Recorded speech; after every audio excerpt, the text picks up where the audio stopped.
What's the most important thing about our walk with God?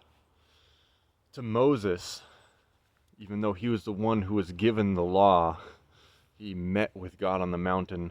The most important thing to Moses was not the law, not knowing the right thing or the right way to go about relating to God, but it was God's very presence. Because without God's presence, nothing else mattered. In Exodus 33, we come upon the scene just after Moses went up, got the first set of 10 commandments, and he came down the mountain to find Israel worshiping the golden calf. And God at that point said, you know what, I'm done. These people are stubborn, stiff-necked people, and I'm not going with you. I am not going to cross the Jordan with you. You can go across the Jordan, you can enter the promised land, but I will not. My presence is not going with you. And we see this moment of Moses pleading with God, yearning for his presence. And he says these words in Exodus 33, verse 15. He said, Moses said to him, if your presence will not go with me, do not bring us up from here.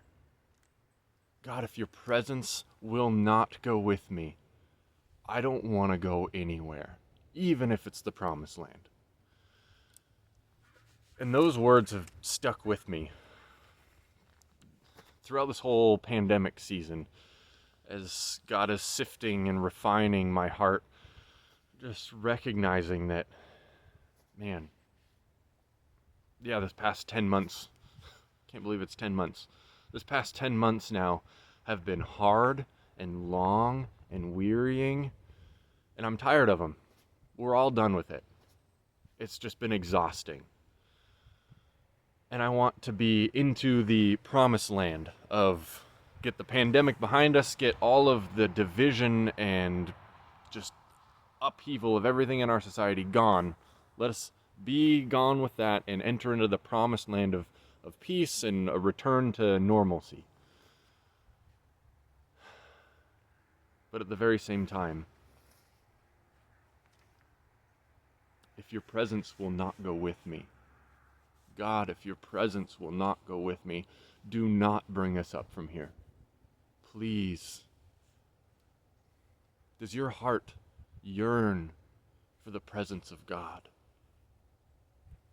I would rather stay right here where we are in all the turmoil and upheaval and the tension, all of those things.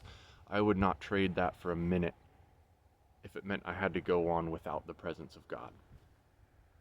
And so let us yearn for the presence of God. Let us long for his heart. Let us search for him through scriptures, through prayer.